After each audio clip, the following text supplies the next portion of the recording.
Welcome. Thank you for joining. Today is Tuesday, April 15th. We're so thankful you're here. To our panel members and those in attendance, this is our quarterly meeting today, uniting our bicycle industry retailer and supplier best practices panel. The Retailer and Supplier Best Practices panel was established in 2024 as an advocacy initiative by the NBDA, aimed to unite the industry to talk through best practices when it comes to retailers and vendor relations. This quarterly platform serves as a valuable opportunity for retailers and industry experts to come together, exchange proactive ideas, ask questions, and develop solutions. The NBDA, we greatly appreciate the panel members who have volunteered their time and expertise to the discussion. Tremendous energy has gone into making this platform a resource for retailers and the industry at large. Thank you, panel members. If you're viewing as a participant, thank you for being here. We welcome your participation throughout today's event by placing questions in the chat, or you can use the Q&A function. Throughout the event, the panel members and the NBDA will monitor this, and some questions might be answered live, while others are addressed back via the chat function. As we sit here Tuesday, April 15th, 2025, the industry has seen some turbulence. As of the tariff discussion, we're navigating unprecedented times, if you would. The conversations today, I hope, will lead us all to solutions that will impact each one of our business in a positive direction forward.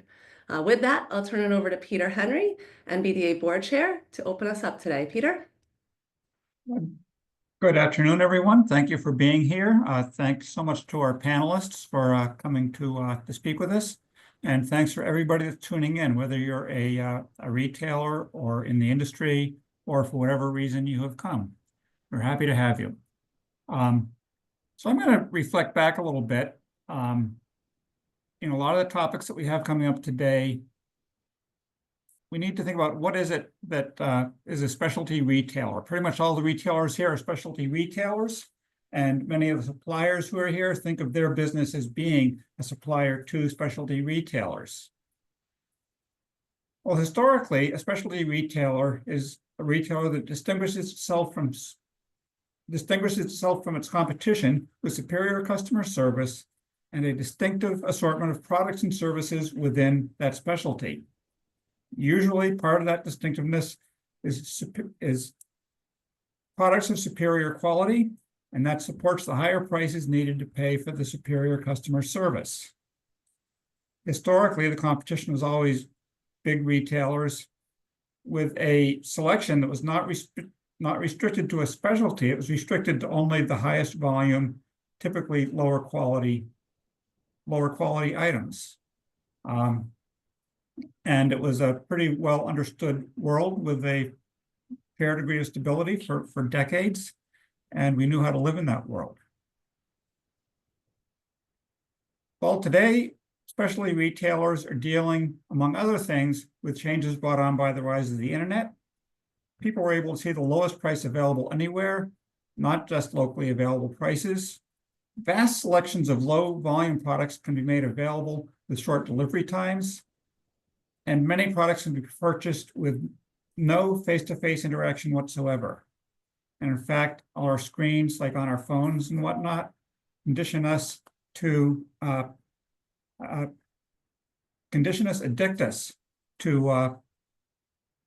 getting by with no face-to-face interaction. We get addicted to the screens, and we accept that. As a group, as an industry, we've been much quicker to see the problems that this creates than the opportunities. Despite their addictions, people crave human contact. And customer service is about so much more than just a pleasant hello and thank you. It is also about the expertise to let customers quickly identify products that actually address their needs or their problem, and providing the knowledge to be able to actually use that product. So where are we today? There are huge pressures on retailers to focus on low price. So many online reviews of retailers from customers focus on, oh, do they have low prices or do they have high prices? This is so much easier than to compare the usefulness of the guidance that gets provided by a retailer. There are many large suppliers who advertise their markdowns to the public at the same time that they announce them to their retailers, as if markdowns are the only tool for moving old product. Retailers lose the opportunity to profit from effectively moving through the old product using the myriad other available techniques. Possibly those techniques get paired with a smaller markdown, but the dealer can profit from that to help pay for what they lost through their own markdowns. Eventually, these things may cause retailers to lose the skills to use the other techniques. It becomes all too easy for a retailer to believe that having the lowest price is the only way to win in today's competitive environment. Well, on our panel, we have people addressing this and other issues. What do we offer besides low prices? How do we as an industry better turn the world with rapid data exchange to our benefit instead of just having it cost us? I'm sure you are looking to hearing from our speakers, so I will put a zipper on it. And thank you, speakers. Back to you, Heather. Peter, thank you so much. The National Bicycle Dealers Association, we stay committed. We're steadfast commitment to supporting the specialty bicycle retailer. In December 2024, we surveyed over 1,000 US and Canada riders and consumers asking for their preference of where they would buy their next bicycle, where they would have their next bicycle serviced. The overwhelming response was the specialty bicycle retailer. And why? Because of your service, expertise, knowledge, your selection, the opportunity to test ride. I mean, the evidence is there. When I began my tenure at the NBDA in 2021, we formed the Best Practices panel. And that was our effort, our advocacy effort to allow retailers and suppliers both to have a voice so we could come together and figure out how we could support each other, because the specialty bicycle retailer is such an important, vital part of the role of delivering bicycles to the end user, to the end rider. So thank you again. Today's conversation is very important. If you're joining as an attendee, we want your voice in this conversation as well. So please, as we go along, use that chat function or use the Q&A. So on today's agenda, we have 3 topics for exploration. And how the forum will progress is I will read the topic question. Our panel members who have volunteered to speak on the item will talk. And then we will go through and have an open conversation on the topic with our panel members and with our attendees' questions as well. This is an opportunity for everyone to share their opinion without bias. So it's an open forum. So when the speaker's talking, we listen, we can consider what they're saying and choose to embrace it, or maybe have our own viewpoint. But it's all good information for us to hear. So topic number 1 is discounting versus customer experience. As Peter Henry was just mentioning, the discounting part. Are short-term gains sacrificing long-term value in bike sales is the question. And then we go further if we want to dive into it a little bit granular. Is the growth of sales due to discounting, or are we sacrificing long-term value? Are markdowns a great way to move product, or would an exceptional experience do more to get great bikes in the hands of current and future cyclists? Yeah, so balancing discounting versus that amazing customer experience, the one that gets talked about. Really excited to hear from our panel members and attendees on their thoughts on this question, and I'll open it up. Susan Clark of Bruce's Cycle Works is our first presenter. Thanks, Susan. Thank you very much. Thanks for having me. Hi, everyone. Our shop is located in the middle of the Canadian prairies, and we see winter for approximately 6 months of the year.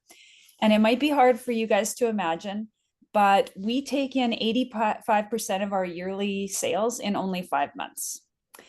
So that's basically what a shop in the north does. So we need to be really careful with our spending. We need to maximize how much money that we make per sale, and we need to figure out how to retain our trained staff. We also need to figure out how to keep our riding population engaged year over year, because it's very easy to lose people in the 4 or 5 months when it's winter. Our shop isn't just profitable, it's thriving. We're careful with our money, and as such, we entered and exited COVID in a positive cash position. This was due to a variety of factors, but one important one was prioritizing customer experience over discounting in order to build brand and shop loyalty. Now, I just want to say, I know we're entering a period of instability, but actually we've been through this in Saskatchewan. We had many periods of instability that we've weathered through the storm, and this system worked very well for us. Peter's initial talk was very interesting to me. I align with what he was saying. So hopefully this talk might help some of you weather the storm. So the first question, are markdowns a great way to move product? Absolutely. Oh yeah. Every time you discount though, and you lower your margins, you're increasing the amount of product that you need to sell. So, I mean, if that's the goal of the industry, which of course they're further up the chain, yes, they want to sell a lot of product, but the bigger question becomes, why do you have too much of that product in the first place? So a few guiding principles that we use to ensure we don't have too much product on hand is first, we use informed forecasting and inventory management. So know what you've sold historically, what you might need, be cautious. Even in COVID, we did not overinflate. We tried to be honorable to our distributors so that we weren't making them order more stuff as well. The second is don't buy on emotion. Sales reps are fantastic people and they're really great at their job, but it's so important to leave emotion at the door and look at your numbers really carefully. Third, keep your brands tight. So we don't open any more brands than we need, both in bikes and accessories. And that allows us to take advantage of larger purchasing discount options and makes our accounting a lot easier. And I would say this is helpful for distributors as well. Sometimes having 8 million little brands might not be helpful for that distributor. Finally, manage your inventory. I can't say this enough. It's the only way you can ensure you have what you need and not what you don't. So we use the min-max system and location settings on our POS faithfully, and it's been one of our best moves. So the next question, would an exceptional experience do more to get great bikes into the hands of current and future cyclists? And the answer, of course, yes, from my perspective. By building shop and brand loyalty, customers will stay with that shop during their riding journey. We're in the business of providing the customer with a service that they can depend on. So we need to make enough money so we can actually provide that service. And we often tell our customers, we want to be here in 5 years, 10 years, 20 years, and our shop is 25 plus years old. And that has worked very well for a long time. People seem to understand that we want them to have a place to bring their bike back to. So meet Bob. Bob starts a shop and he wants to help people buy bikes. He's pretty sure he can make all the money at this business and he wants to do good. Bob's really happy. He orders a bunch of bikes and accessories and a bunch of parts for his service area. He isn't bothered by details. So when the reps come to visit, he happily places booking orders without consulting his historical data. And soon Bob needs to have a sale. So he sells this product at a lower margin. And because of this, he doesn't have enough money to keep as many staff as he likes. And he's behind in his bills. He soon has to pay interest on the orders. The sales were well received by the customer, so Bob places more big orders, but then he starts to panic that he's got bills to pay, so he has another sale, and then a weekend sale just to get some more foot traffic. And so that cycle goes. There is little to no profit in the race to the bottom. And when people only shop at your store for a deal, there is little other reason to keep them there. You can't be a full service shop when you're running a discount store. And I maintain that. I feel very strongly about that. But a lot of businesses don't know how to stop that cycle of undercutting themselves and beginning to sell their value. So hopefully some of my tips will help. I did a little research. It appears on average in Canada and the US shops make about 5 to 6% yearly profit margin. I dug out an article from Fred Clements, who at the time was the executive director of the NBDA. And back in 2013, he mentioned the average shop is turning a 5.5% profit, but the high performers are bringing in 3 times that number. So to put that into dollars, 46,000 versus 123,000 yearly. I believe this ratio to be similar today. A few high performing shops are getting it right and they're doing it well. A great customer experience won't solve all of your problems if you don't know how to run a profitable shop, but that's a topic for another day. That's near and dear to my heart as well.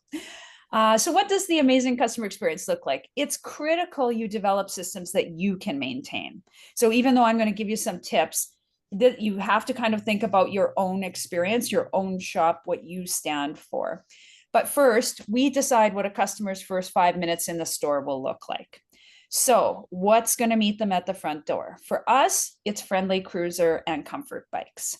How are you going to greet them? We welcome folks enthusiastically into the store, and every customer gets a staff member essentially assigned to them to take them on a tour or assist them with specific requests.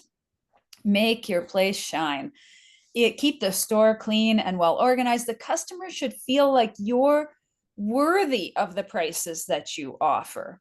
Ensure the customers can help themselves if needed. So we put the sizes of the bikes on the back of our price tags so that people can figure out what size fits them, but it adds credibility to the staff members' advice as well. And then add a little polish. We always talk about being like the fanciest restaurants. We aim to provide a boutique experience so that the customers feel they're cared for. So maybe you have door service. Maybe you help people load and unload their bikes. The second thing is get to know your customers, build trust with them. So show a genuine interest, ask those questions, but then thank them for choosing to purchase local and for visiting your store. We practice a lot of gratitude at the store here. And then say what you do, and then do what you say you're going to do. Be trustworthy. We don't sell somebody a bike that doesn't fit them, and nobody on our staff will do that. And it's really important, even when you're desperate, to stick to your values. Third, position your product well. So we help customers understand how pricing works, what makes each bike special. We have critical conversations with people, telling them why we don't have blowout sales. It's so we can keep enough staff on the floor to help them. We talk a lot about different models having different trim packages like cars. And some of you may have not ever thought of this. One of our young staff suggested this, and it's brilliant. People can really relate to it, and it helps them understand a bike that has the features that work for them. Try not to carry the same brands as your closest bike shop. That can help avoid price wars or getting into this, thing where you're trying to match other shops. If an item's on sale, we explain very carefully to the customer why. So maybe the distributor had a sale, maybe the brand is having a sale, maybe we only have one left. We make sure that the sale has a known reason. That doesn't mean there aren't any sales in the world, but we want to teach the customer not to just expect it. And then we help people understand it's only a deal if it fits. So we spend a lot of time talking upfront about getting the right size. So people will come in, first question we get, got any sales? The first question we ask is, what are you looking for? Right? Instead of saying, yeah, we've got sales, right? We want to know, what do you need? And I always say it's only a deal if it's going to fit what you need. We don't want you to buy it twice. We want you to buy it once. If we do it right, you'll keep your bike. And then demonstrate your value proposition in the interaction. What makes your store special? We sell happiness. It's really fun buying a bike at the shop, and we tell customers that all the time. We share the little things that add value to a sale. So maybe, do you celebrate New Bike Day, or do you offer free sizing for your road and gravel bikes? Tell people that. And it's critical that customers learn what you offer so that they think about that value when they go to the next shop, and all they see is a sales sticker, and they're not hearing a story about what they're going to get for the rest of their life with you.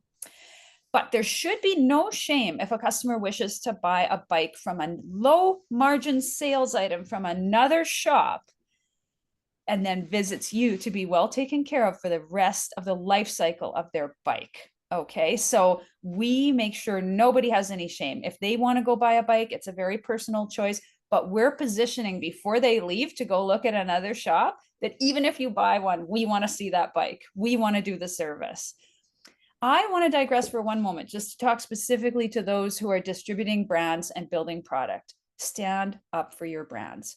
Teach the public in your marketing why your product has value, what separates you from the rest, and then behave in that manner. So acting like a discount big box store hurts the shops.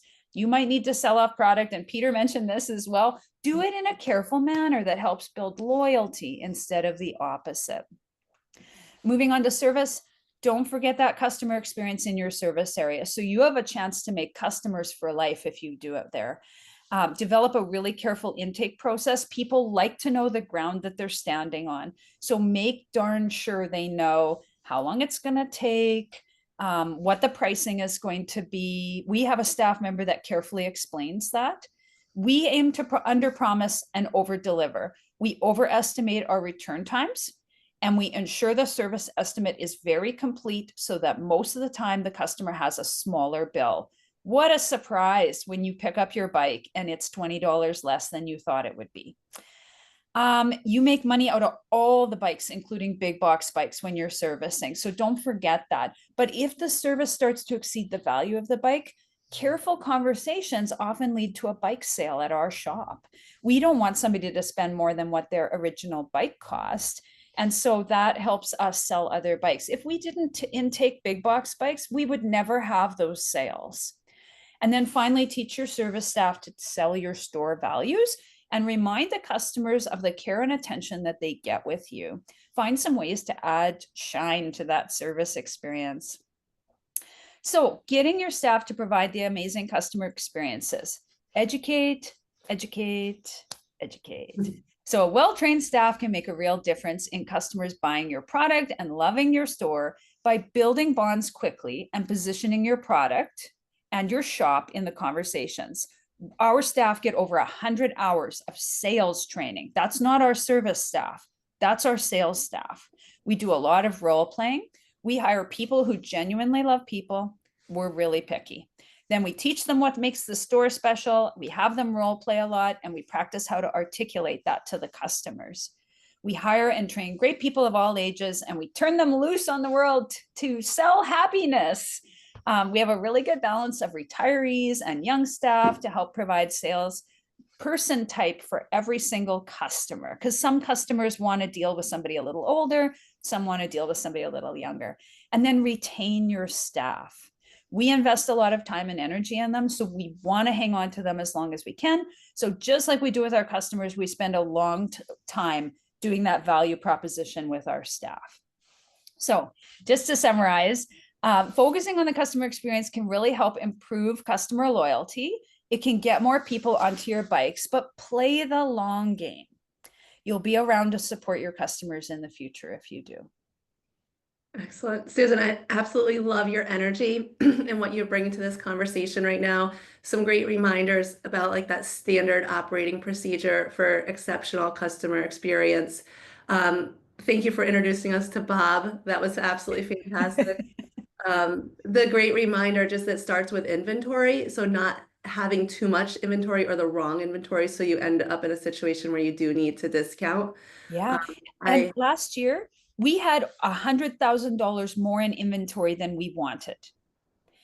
We did not have a sale, just so you have an idea. It took us all year. We figured out what we were going to do. We had to manage our brands. We didn't panic. We've been in this position before where the public stops buying and we have to figure out what to do. The minute the public stops buying, we move to the service model. You have to think of both sides of your shop. Yeah, absolutely. Yeah, I mean, people will pay more for a great experience. We know that. We've seen that happen. And the reminder that you also put in about being honest about what you charge, why you charge what you charge, that's a really important piece as well. But we are in a time where a lot of our suppliers have too much inventory, and we have seen them navigate to D2C to add a reduced, MSRP to get rid of some of this inventory. Your reminder also to suppliers that we realize you need to do that, but let's do that in a manner that doesn't hurt the retailers is spot on. I'm interested to see if our other panel members have any thoughts about discounting versus exceptional customer experience as we're looking to help riders find themselves in the sport of cycling and the long-term journey. I would think that excellent customer experience is the place that we want to go rather than just sell product at a discount. Let's open it up for a little conversation. Susan, thank you so much. Absolutely fantastic. What a great way to start us off Oh, today. it's my pleasure. And actually, there's a question from somebody asking about intentional promotions focused on doorbusters or loss leaders, a basket conversation about which products are drives. I think so. I think sales have a place myself, and the other folks on the panel probably have a lot more to say. Yeah, just be intentional. I think give people the reason why you're having the sale. Yeah. Yeah. I think intentional loss leaders can be a really great tool. I see Patrick Clapp from Citrus Lime. Would you like to jump in? Sure. I really appreciated, Susan, your point about essentially not just solving the symptom, but solving the larger issue of major inventory woes, not buying on emotion, buying on data, something that we really talk about quite a bit with our retailers. One thing that I would add to that is we're seeing a lot of success with customer rewards and loyalty points. This allows you to discount strategically, and you give someone a discount, and if they never come back, you've just lost a bunch of money. But if you give someone a discount with an incentive to come back and buy more with you, you can achieve the same result. Another project that we've done with retailers as we're working with them for onboarding, since they won't have access to rewards until they get live with us, is switch the discount to a gift card. So instead of discounting that amount, saying $500 off, say put it at MSRP and say this gets you a $500 gift card. That's another way of kind of maintaining that reciprocal transaction with the customer. Excellent. Thank you, Patrick. Some great reminders there. Ryan Atkinson of Workstand, thanks for being here. You let me cut in line, Heather. I saw you on mute earlier, so. Oh, okay. First, Susan, will you be my business coach? That's actually what I do. Is it really? Yeah. We're all hiring Susan right now. Yeah, I know your energy and pragmatism and how your thinking is structured is really valuable. How do you think about, you led by talking about, bottom line margin and profitability. You also talked about using sale pricing strategically. So do you look at sale prices, especially on bikes, differently when you're able to purchase the bikes at a wholesale discount or get a rebate from suppliers? Do you see that as a strategic opportunity different from when you're discounting your own stock and reducing margin? So it might be never that we discount a bike that we didn't intend. We keep ourselves in a cash position, and it took us a lot of work to get there. Okay, so I can't lie. It wasn't easy to get so that we were really cash positive all the time through the year, because we have 5 months of the year where we don't make any money. But we buy things on sale. And then we tell our customers, we bought this on sale and we're giving that sale to you. Like, we really leverage that a lot. We pay early now so that we can get discounts on all our stuff. If we don't get a discount, we ask for one, so that, hey, Bob, in whatever product you have, if we pay early, will you give us a discount on this stuff? So that if then we're making more on it. But then if we did need to sell, we can put it on sale. So yeah, we're very strategic. My background is in education. You probably can tell that maybe even from some of the ways that I communicate things. But so teaching the customer is as important as teaching our staff, and we teach our staff to teach our customers. And our social media doesn't look fancy. It is all about education. It's all about us being a leader. It's all about us, having information for the customers. We're selling us. We're not selling the product. We're selling ourselves. So yep, absolutely. Excellent. I appreciate that question, Ryan. Wonderful. A couple more hands up. Yeah, Peter Woolry, Bicycle Market Research. Thanks, Peter. Yeah, absolutely. Great presentation. Really enjoyed it. I wanted to talk a little bit about the kind of high level view of product pricing. If you imagine a given product, there's going to be a certain number of people, a non-infinite number of people who want to purchase that product or who are interested in it. And if you set that price at a given level, let's call it $1,000, that will satisfy enough of the value for a certain number of people. Let's say that's the MSRP. If you discount it and you move down to $900, what you're doing is you're making it so that more of the people who are interested in that product, but maybe the price was a threshold or the timing was, and that pulled them in to make that purchase, do that. But what we've seen over the last year, and if I can steal some from Ryan's presentation at the Bicycle Leadership Conference, was that early discounting in 23 and early into 24 seemed to be working, that it was pulling forward people who were interested in it. But that pulling forward eats down the total number of people who are interested in those products, such that throughout 2024, we saw discounting increase, but sales did not. And what that really told us is that we had really exhausted how many consumers we could pull forward with those sales. And that concept of pulling forward those sales is a crucial one, that you can't keep doing it, because the only way to continue pulling further is to go deeper. And you're going to get diminishing returns until you're where a lot of products are right now, in negative margin territory. And then it's really just about recouping some cash. So it's what you talked about, Susan, of all of the other things that you do, that proves out the value add of your part of the supply chain. And what you're compensated for, the value that you add, is that margin. So the more value you can add to your consumer, the more margin you should be compensated with. So it's just a little bit of a different way of thinking of it. Yeah, and thanks, Peter. And we actually think, so we're part of a network. And so we think very highly of our distributors, our sales reps, our brands. We want to honor them. And so we think about those, the very thing you're talking about, just getting something quick for today hurts everybody for tomorrow sometimes. And so, Yeah, Peter, thank you for bringing that aspect into the conversation. It was a fantastic presentation at the BLC as well. So thanks, Ryan and the Nerd Collective for that. Rob Kaplan, Bull Spikes. Hi, thanks. Great presentation and great follow-ups as always.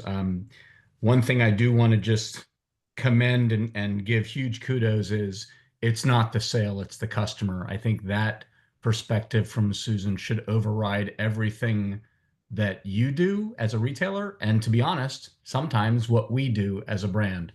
I do think that there's obviously a lot of discounting going on. Speaking from a small brand perspective, we are discounting out of necessity. We have way too much product, and yes, we are in the red territory. And I think, Susan, to your point of buying opportunistically so that you can maintain margin and offer savings to consumers is really a great strategy. I think where I see lots of retailers tend to get sort of balled up, if you will, is that the continual purchases of full price product, and then those brands cutting price and not compensating their dealers and leaving the dealers, I use the term, holding the bag. I see this as a real, I'll say, a cancer within our industry. And I think that the retailers that recognize this either stand up to their brands or don't deal with those brands. And I think those are the retailers that probably will come out of it most successfully. So as a small brand, I think it's really important for us to stand behind our retailers, and Bulls has done that. And I do think that it's something that we should be talking about more, is using discounted product opportunistically, making sure that as a retailer you can profit from that discounted product, and maybe even using that product to balance your losses on other products. It's a really important subject. I think it's going to continue for a while. We're not out of the woods. I'll just say that publicly. There's a lot of inventory still out there. I think the fact that new goods are being discounted this early this year from some major brands is a real alarming trend to me. And, I think every retailer and every brand is doing what they're doing essentially to survive these days. I don't think anybody's getting fat and happy. And I think we all need to recognize that up and down the food chain. So just a couple of comments. Thanks. And I sure feel you on that, Rob. So we used to carry a small Canadian brand that we had for a lot of years, and they're a really great brand.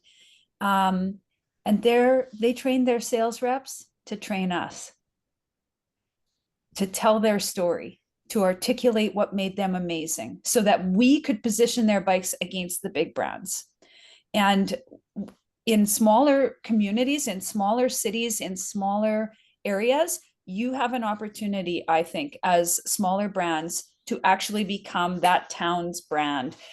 There's a brand in town here that one shop has carried for years, and its sales does not match the sales across Canada or the US. They're so big on that brand. And they really crafted a good story for our city. So yeah. So I hope you can make it through. Yeah. Rob, great to have you on the panel, and that the point of the retailer actually having the realized margin after the sale is really important, and I'm really happy to have you bring that to the conversation. We'll take just a couple more comments here, and then we'll move on to topic 2. Such a great discussion. I thank everyone so far. Peter Henry, NBDA Board Chair. Yeah, terrific job, Susan. I mean, so much what you said all echoed the stuff that I've done in my career as well. We were not able to almost never have to mark down a bike, but I think part of the reason is that it was always really important to us to be showing a lot of the latest and greatest product. And when you have the latest and greatest, give it a couple of months, it isn't anymore. And so you need to keep moving that out. So to the extent you have to move it down, though, you can double dip with that loss of margin. You can have that be your promotional item. So you can, at the same time, you're talking about, oh yeah, we have the latest and greatest arriving, and oh yeah, we got a deal on this still great product. So you can kind of like give it 1-2 whammy, so people have lots of reason to come in. So many people come in and say, what's on sale? And yeah, oh yeah, lots, but what are you looking for? You know, we assure them, oh, absolutely, we have stuff on sale more than anybody else. Probably not true, but you can get away with that one. And double dip. When you do go with a loss leader, I'm sure you can find a supplier who's willing to sell you a lot of stuff, and they'll be the ones to take the margin hit. So you shouldn't be needing to actually take a margin hit to bring customers in. You can do it to help keep your inventory clean. You can do it to help build rapport with the supplier by giving them the opportunity to supply you for that lost leader item. Yeah. So there are other ways to do that. And great point. And something I didn't mention, we do the most special orders of all the shops combined in our town, in our city. We're a city of about 400,000 people, all of them combined. So our distribution group it makes our store much bigger. We're not afraid to special order for people. We spend enough time with them, we get them what they want. And if that means something that's on sale somewhere that we didn't bring in, great. If it's a regular priced item, fine. But we leverage every little way we can to make that customer experience special. So just like you were talking about, Peter, everybody loves looking at their phone and buying something online. We've got our whole catalogs open to people. And one question, there's a question in the chat from Layla that was asking how you handle matching brands online pricing. So if one of our bike brands or one of our brands decides to have a sale, we pretty well have to sell it at that price. I mean, we're kind of stuck with them setting their minimum pricing, but I can tell you we've dropped brands before for that kind of bullshit, you know, and it's not, sorry. I'm being recorded. Just took it up a little. But Canadian, I'm Canadian, eh? But I think just one of the more important things to remember is we know, like right now coming out of COVID, we all know brands are hurting. So we don't judge them right now. I mean, but in the past, some of the brands got really excited about just selling direct to consumer. And for some brands that worked really well, but for a lot of them, they got dropped by all the bike retailers because none of us could keep up with that, right? But we know right now it's hurting. So again, we'll all do our best to manage through this tough time, I think. Yeah, I mean, the point of this conversation right now is lots of different viewpoints. We can hear what other people are doing. Susan, it sounds like you're running an absolutely fantastic business. We'll take one more comment and then we are going to move on to topic 2. Patrick Clapp. Oh, Patrick, you're gonna unmute for me, please. Yep. Sorry. I would have typed this, but I have an injured hand. So I want to respond to something that Mark Fletcher said about sell-through data. Something that we work with suppliers quite closely on, trying to create really good communication between them and their retailers. It's not likely that any supplier would be asking for sell-through data for any nefarious reason. In fact, it's probably for the better. When suppliers have retail sell-through data, they get a really good understanding of how well product is moving through the last chain or the last part of the supply chain. They don't have that data now, and for a while, it hasn't really been all that important. We see some major suppliers that are dealing primarily with B2B sell-through data, which is not the end of the story. So they use that to decide on what they need to place their POs for. But the reality is, when we give suppliers accurate retail sell-through data, they can create their POs from a much stronger and accurate perspective, which means better potential margin for the retailer. Excellent. Thank you, Patrick. So yeah, attendees, panelists, thank you for this a great discussion on topic number 1. There's lots of things to consider here.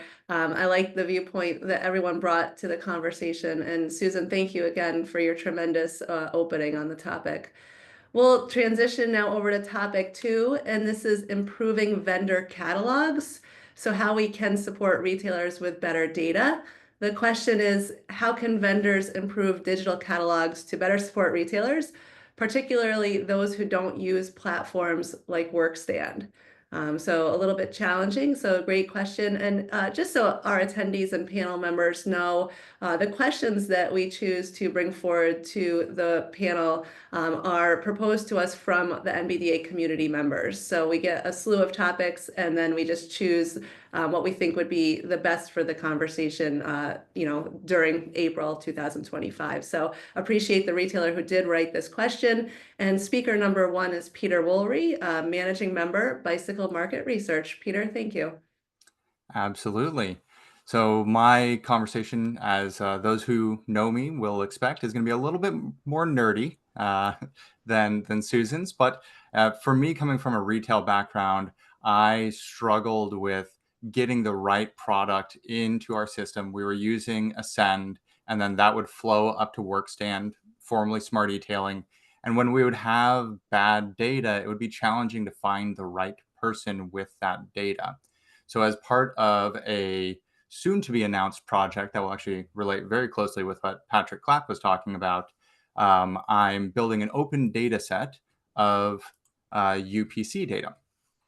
So I registered the domain upc.bike, and the main goal here is to address some of those challenges, right? Where suppliers are providing data, point of sale providers like Citrus Lime and Ascend, and to some extent Lightspeed, are helping to provide that to their retailers. And then you have website providers like Workstand who are pulling that in.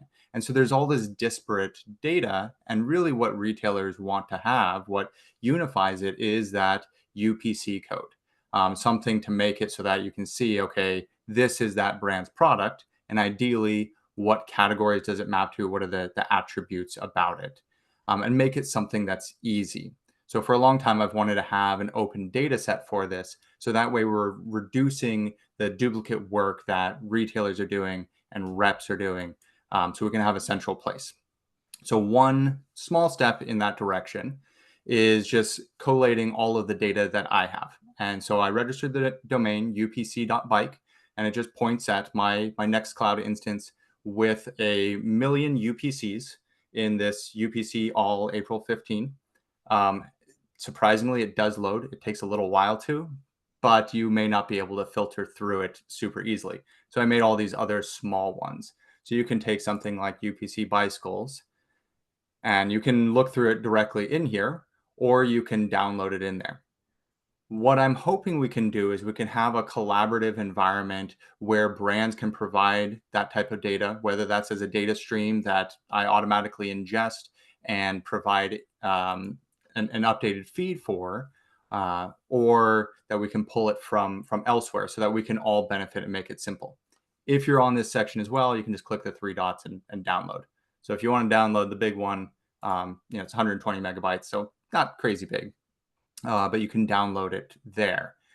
Eventually, this will have all of the mappings to the People for Bikes category structure, which is what you see here. There's some challenges with this category structure. For those of you who have used Circana data sets, you'll know that not everything lines up. But like I said, it's one small step, so that way we can tweak things and then eventually come up with a kind of standardized form for what categories there should be. And then maybe we can make it so that you can compare an industry data set back to your category structure. Again, more to come on that in a little while. But I just wanted to share this small step and put it out there so that any of you can benefit from the work that I'm doing here and can contribute. I'll be reaching out to brands and what have you, and try and get more of that information. It's not so much focused on, say, like the product website listings like Workstand and Citrus Lime might do, where they're looking for the images and the content itself. This is really just the base level, making sure that we have that original mapping of a UPC to the product description for the retailer on the ground floor. Peter, excellent work as always. I love how you're always working on such important stuff in the back. Like you're always busy. What a great database. Thank you for showing that. And that'll be an extremely helpful tool for the industry. Any other panel members want to chime in on how we can support retailers with improved digital catalogs? Oh, a couple. Jerry Lawson, Frog Bikes. Nice to have you. I just wanted to pick up, Peter, what you've just demonstrated is brilliant. I think you need to probably categorize it by brand, because I mean we only make kids bikes and we've got 150 different SKUs or UPCs. It's going to be really tough for a retailer to find that. But I love what you're doing. I love the fact that it's going to be a standard database that anybody can pull off. And the challenge we have as a brand is we've had to link into all the different EPOS out there. So we're trying to do it anyway. And as Peter rightly put, there's a load of people who don't have EPOS. And so finding a way that helps them populate. There are other solutions, but I think what Peter's just created is fantastic. Absolutely. Yeah, I appreciate that. I totally agree. I forgot this one. I didn't share this. This isn't yet publicly published, but this ties into the backend database of it. And as you can see here, you have all the brands. So we could go here and search for Frog Bikes, and then it pulls up those ones individually. If you download the data set, it's also in the brand column there also. There's just a lot of brands, and that's why I just don't have all the separate ones broken out for that one. But I think that'll be a goal as well. Make it easy so they can go in and pull down, say, one formatted for Ascend for Frog Bikes. Again, making it easy to ingest. Peter, what a tremendous amount of work. Fabulous, fabulous effort you've done there. I saw model year 2019, model year 2022. How far back will you be showing on this? As far back as I can. Let's see what the oldest one is.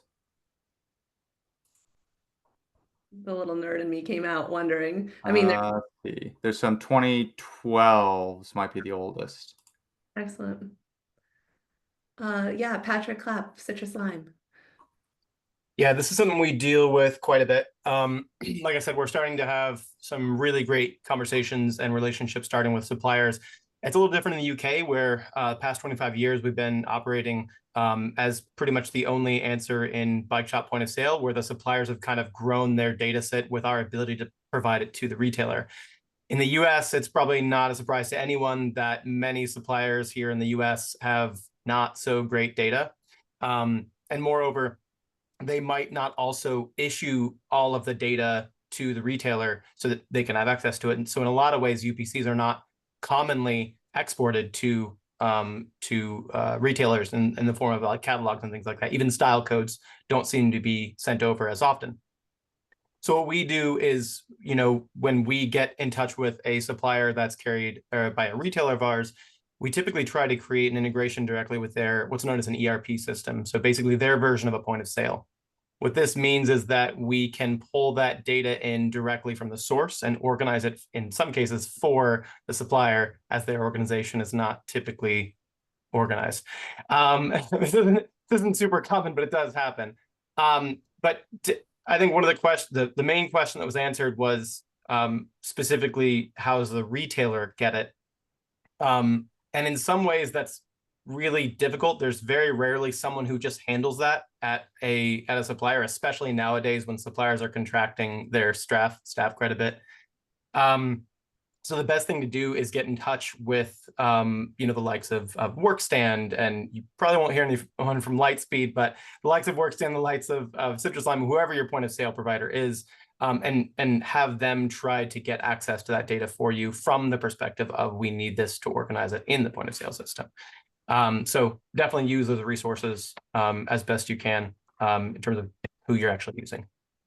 Excellent piece to the reminder there on communication, Patrick. I really appreciate that. Yeah, Ryan Atkinson, Workstand. Peter, I was so wowed early on that I probably spaced out a little bit of what you shared.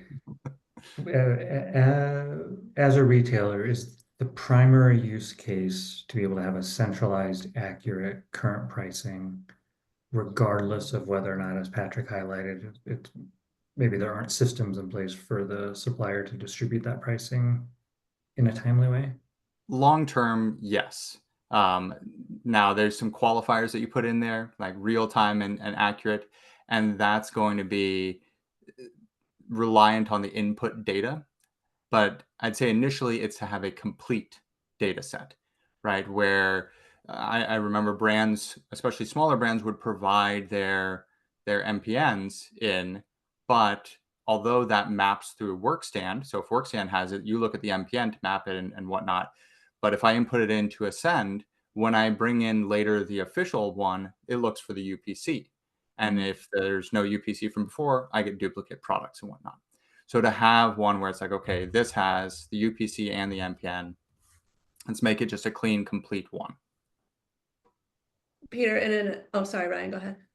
Peter, what was, well, Peter Henry.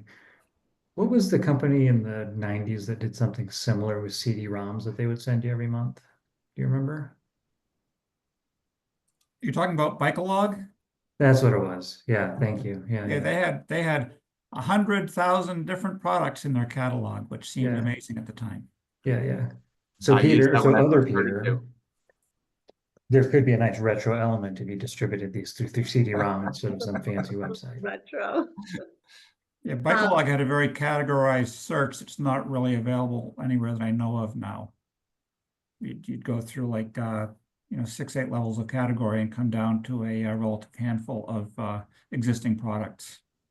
So it's kind of interesting, even though it became, it was not practical to use on a daily basis because it got too big. In the sense of community, Peter, if there's any suppliers, vendors, distributors who are listening to the conversation today, would it be helpful for them to reach out to you to provide you with UPC codes, or do you have another way to collect that information? Absolutely. Even just flat files like a CSV or something. If you just want to email it to me, peter@research.bike, that works fantastic. You can also drop it in. If you go to upc.bike, you can just drop it right into that webpage and it'll store it there. Excellent. And the retailers who are attending today or who will be listening to this recording will know about this platform. Is there another opportunity coming in the future that you plan to publicly announce this so we can get the word out to more retailers? Yeah, I'll be at the NBDA Summit in Arkansas. So definitely excited there. Talk more about how we can do even better sharing of data between retailers and suppliers in both directions, right? So retailers can understand what portions of like supplier sales have been doing well in direct consumer and why that necessarily hasn't been happening at retail, and learn from one another so that we can optimize that supply chain. Excellent. Yeah, Peter, looking forward to having you join us in May in Bentonville. Thank you for that. Fantastic conversation. Okay, group, I'm going to move us to topic 3. The final topic is making e-commerce easier for retailers. The question is, what can vendors do to make product data set integrations more accessible, reliable, and less burdensome for small retailers entering the e-commerce space?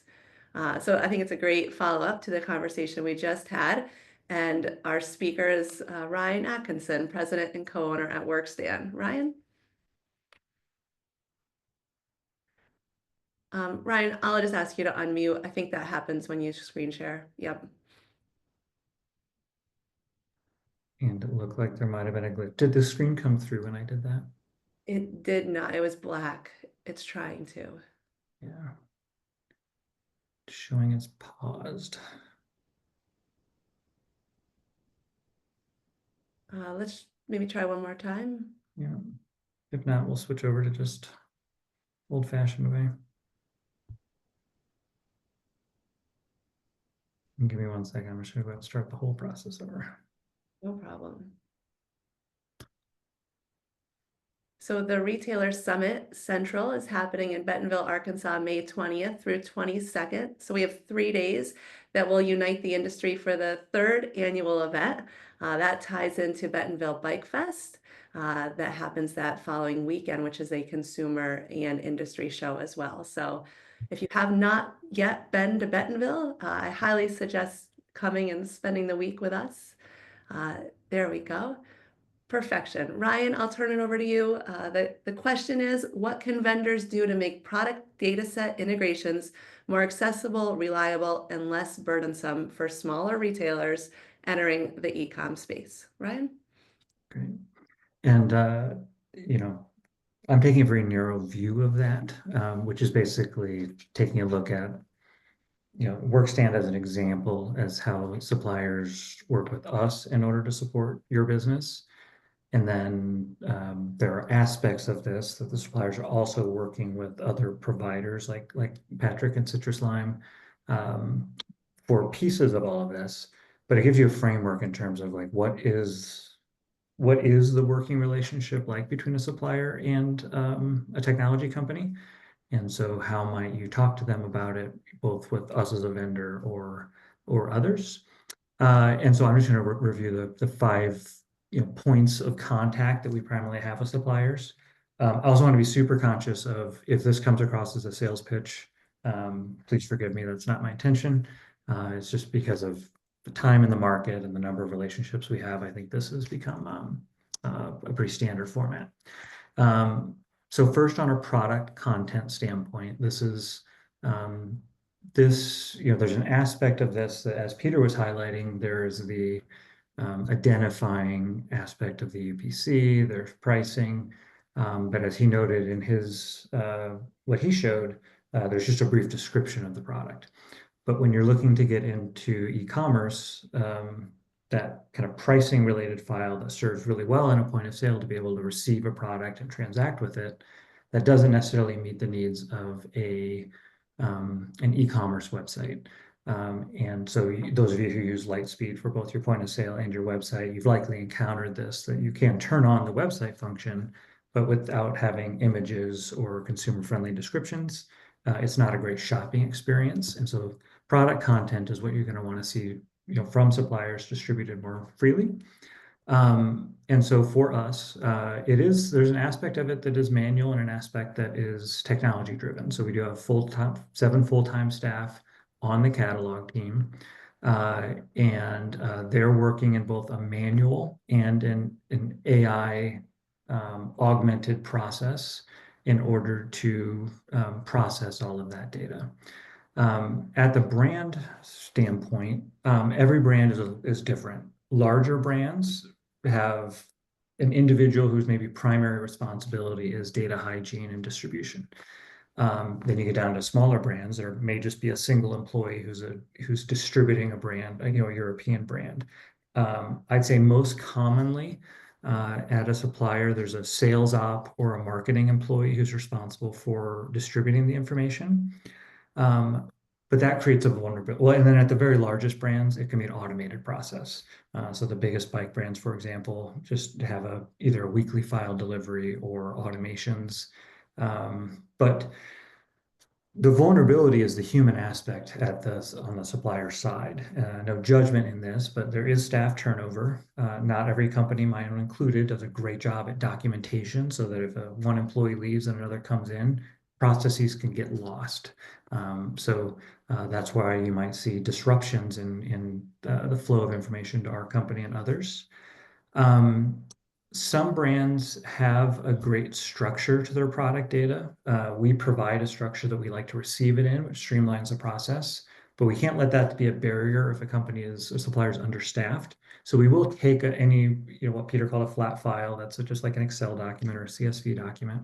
We'll take it in whatever format a supplier can give, but it just adds to the time that goes into being able to process it through our system. And the processing comes into play in the sense that when you have information coming in from multiple sources, in the hundreds, there's a certain amount of standardization that needs to happen so that a consumer on an independent retailer's website has a fluid shopping experience. So standardizing things like the terminology that is used, the catalog structure. I think Peter highlighted that there'll be an opportunity for a number one data set with what exists with Circana and People for Bikes.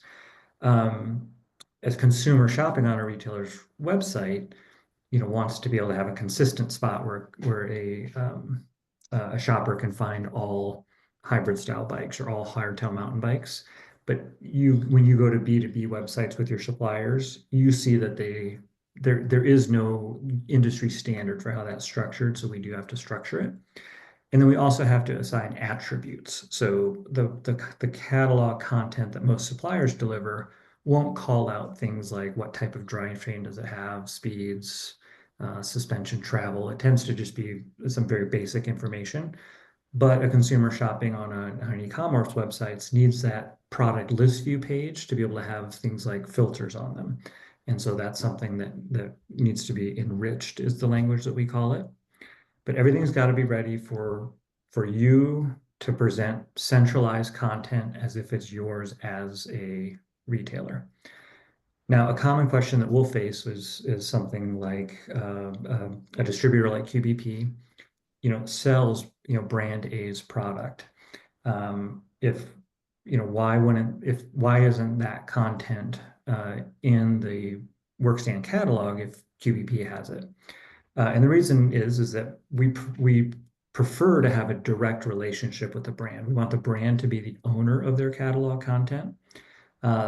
Because they have the broadest selection. So any distributor is only going to have a portion of the assortment from a brand.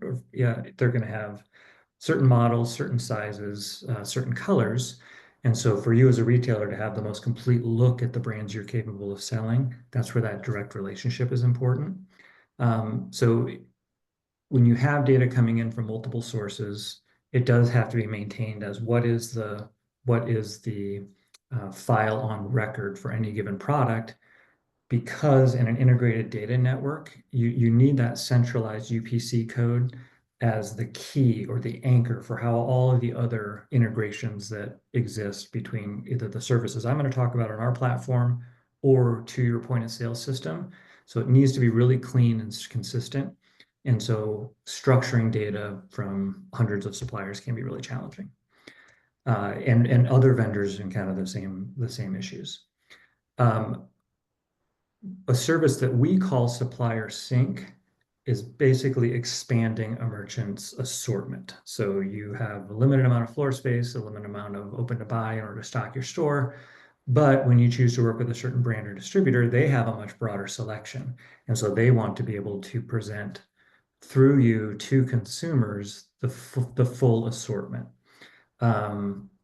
This is increasingly being offered by other providers, but this is something that should be really attractive to you from whatever provider, because once you establish a relationship with the brand, you want to be able to maximize your sales opportunity with that brand. So for this and all of our other integration services, I do have two full-time people on the supplier relations team. And we do charge suppliers for these services. So product content is free. That is just the way for a supplier to support you as a retailer. But when we get into things like warehouse integrations, we believe that the supplier accessing you as a sales channel for reaching consumers has value to the supplier. So we do charge what I believe is a fair monthly subscription to them. That helps us then fund our software development without putting too much of a burden on you from your subscription prices. Suppliers have multiple options or a couple of options for delivering this information to us or others. One is what I call a legacy technology, which is called FTP, which is delivering a flat file to a hosted location on the web that we can then pull down and ingest. The other, which is the more modern technique, is called an API, and that's a more direct data transfer. So as you're working with suppliers, some have really advanced systems. Patrick mentioned an ERP system. Some have an IT department, but many do not. And so, some suppliers, regardless of what you might want from them, don't have the capabilities. Peter mentioned the importance of UPC and G10. In a service like this, we do receive stock on hand and pricing information and closeout status, because then that tells us when an item can be, say, bypass mapping requirements. We receive a complete file every night from each supplier, and we process the entire file, tens of thousands of SKUs. And then every 15 minutes, we do a change file request. So we see if an inventory level changed on a given item, we update our database. So it's not real time, but it's near real time. And that's what you'll find with other providers as well. The next service is around price integrity. And so this is to prevent accidental violations for you. So this is a way for a supplier to ensure that a consumer either searching on Google and seeing a shopping tile or on your website are going to see MAP compliant pricing, because most MAP violations, as you've experienced, are just a data hygiene issue in your own point of sale. Well, we don't want you or the supplier to have the hassle of having to chase those down when nobody had ill intentions. It's not a policing service. It's not an enforcement service. It's just a way of easing the relationship between you and your suppliers. This can be manual for a smaller brand. If when they adjust pricing, they can just upload a new file, or it can be automated if a supplier has the capabilities. And this does have the similar pricing components to it. On our application, you as a merchant can override certain MAP protections, so you don't have to comply with MAP policies. It's your product, it's your choice, whether you want to comply or not.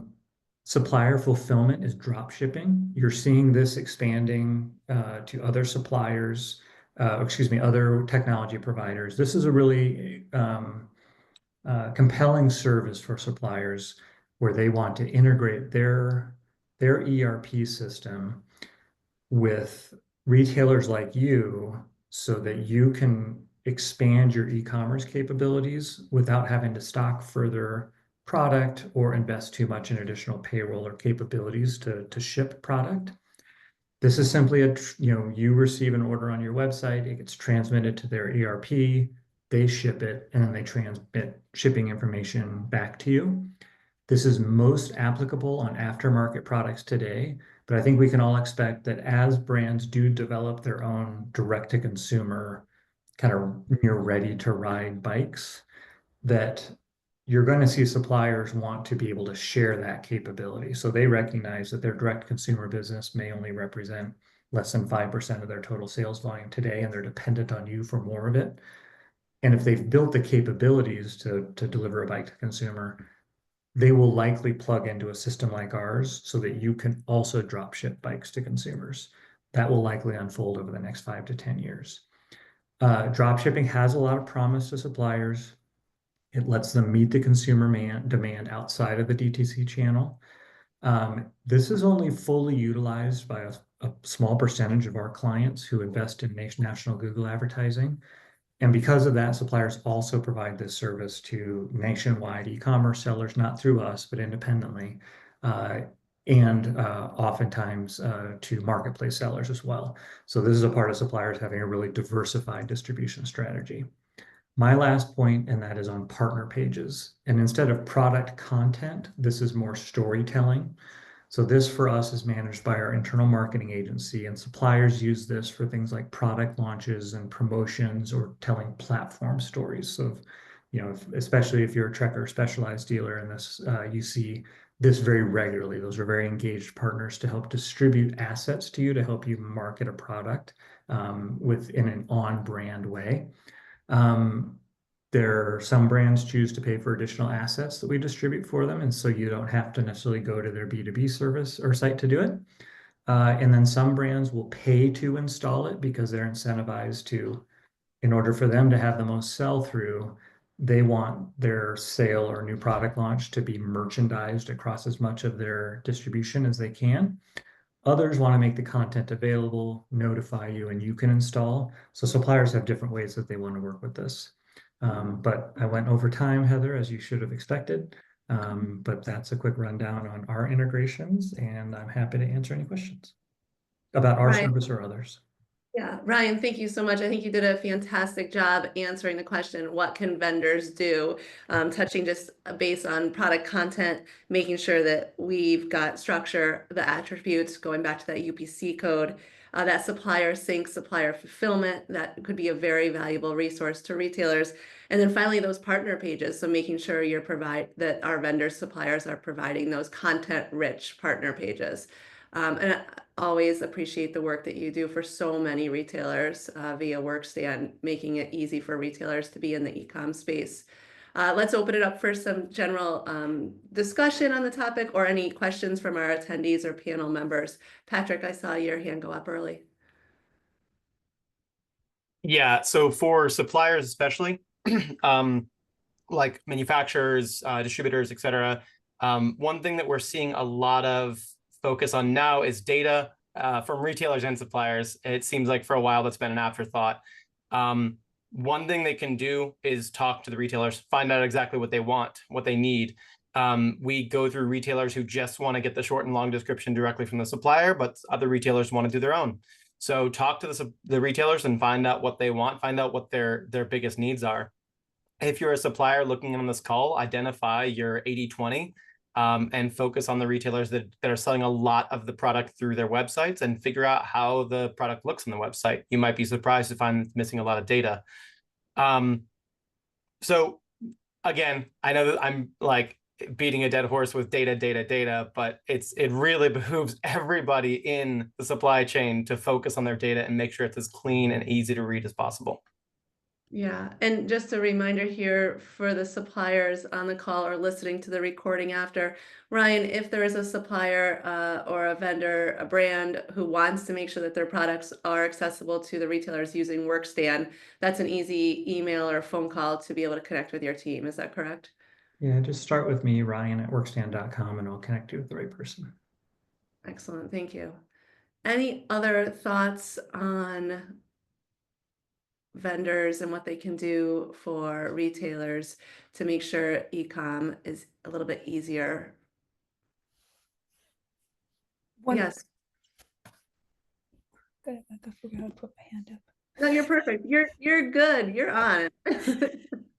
One of the things that we really appreciated on the other end of it, on the store end, was one of our large brands just had an information session where Workstand was participating. So having the vendors teaching us a little bit about maybe what they did put in and how we can leverage it and use it. All that education piece is really helpful. Anyway, I just wanted to say thank you for participating or leading that. I'm not sure whether it came out of the brand or whether it came out of the e-commerce place, but it's very appreciated. Thank you. That team of 2 people I have, I mean, they're meeting weekly with a lot of these brands, and so like, it's really, we're just trying to stay front and center about helping them recognize the need to help you be successful in this space, and just really driving home that they do the most volume through the IBD network, and so we kind of centralize that voice and keep them engaged. And So thank you for saying that. Excellent. Ryan, and I know that you were at the Retailer Summit that took place out in in Las Vegas recently, and you'll be joining us at the Central in Bentonville, Arkansas as well. And the title of that presentation for our retailers in attendance is Using Google to Drive Foot Traffic. And I think there's a big win there that we can get brands and retailers more used to using the Google Marketplace for website search engine optimization and Google Ads to really expand that traffic. So looking forward to having you join us, Ryan. And we did have a question, Giancarlo, an attendee. Would you like to go ahead? If you unmute, you should be able to talk now and ask the question. Hi, how are you, everybody? First, I wanted to thank you guys for the invitation for the seminar. I think I'm out of my league in this conversation because I'm a provider. I'm not I don't own a store. I'm actually sell products to stores. But I did get a lot of valuable information from you guys. The standpoint from the business. We I have a background from selling cars, so being in this market of cycling, it's overwhelming for the passion for the people for the bicycles. And I did have a question, trying to don't get off topic, but as a vendor, I did hear that you guys do trust more on the suppliers and distributors than a company coming directly to the store and trying to sell your product. Um, that's pretty much what me and my business are doing. So I did want a little bit more of a feedback in that subject. Is if it's not related, I can go to the next webinar and it will be fine. Hi, Giancarlo. Thank you for asking that. I think that just due to our time constraints today, that's a great question to email me directly, and that's heather@nbda.com, and I'm happy to address that and help you with some guidance there. And appreciate you joining the call today and for the excellent questions that you have led to the conversation. So heather@nbda.com, and I'll make sure we get you some great guidance on that. Fabulous. What a fantastic discussion today. Just in summary, if you would, first, tremendous amount of thanks to our panel members who do volunteer their time for the presentations today and each quarter that we do meet. So topic number one, a reminder, discounting versus customer experience. Susan Clark just kicked us off with such a fantastic presentation, reminding us about the importance of starting with just correct inventory and purchasing. She went into a standard operating procedure around the customer experience, not being afraid to let your customer know why you charge, what you charge. A reminder to the supplier side, if we're going to move product, let's do it in a way that's helpful and healthy to the profitability of the specialty bicycle retailer. And then Peter Woolry chimed in with just a reminder that this discounting of product does open us up to an additional customer group. So there's a couple different ways we should look at this and have a strategy that possibly encompasses both. And that amazing customer experience is something that we've seen proven that customers will spend more for, especially as we look to create cyclists for a lifetime, coming back to our store as the epicenter of their journey. Fantastic conversation. Susan, I can't thank you enough. Topic 2 was on improving vendor catalogs and how we can support retailers, I'd say, and the industry at large with better data. And Peter Woolry just knocked it out of the park once again, always working tirelessly to bring forth great things to the industry. The UPC.bike, the database, and I would highly suggest any brands, distributors, partners who are listening to connect with Peter. He did put his email in the chat, and make sure that he has your information. And that database will be very valuable to retailers and the industry at large in the future. And our final topic, fantastic discussion. Thank you, Ryan Atkinson from Workstand, looking at e-com and how we can make it easier for retailers, what vendors can specifically do. And we just talked through that, really the product content, the supplier sync and fulfillment, and making sure we have those partner pages with rich content. And I will just speak very highly for the work Ryan has done and his team has done, a best place to work to make sure that thousands of retailers have access to a really robust website, and for joining us at the Retailer Summit in Vegas and coming at Bentonville to speak on the Google topic, which is so important. So panel members, once again, thank you for your time today. Our next panel event is set for Tuesday, July 15th, 2025.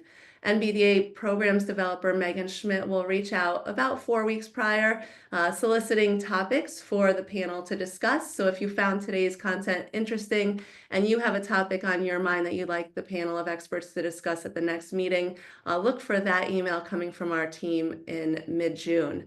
Once again, thank you to our panel members. Thank you to Peter Henry, NBDA Board Chair, for kicking us off with words of the good. Appreciate everyone's time. And if you did have to step away at some point today, this will be available via the NBDA YouTube channel as a recording within the next 24 hours. Thank you, everyone. Have a great afternoon. Thanks for joining.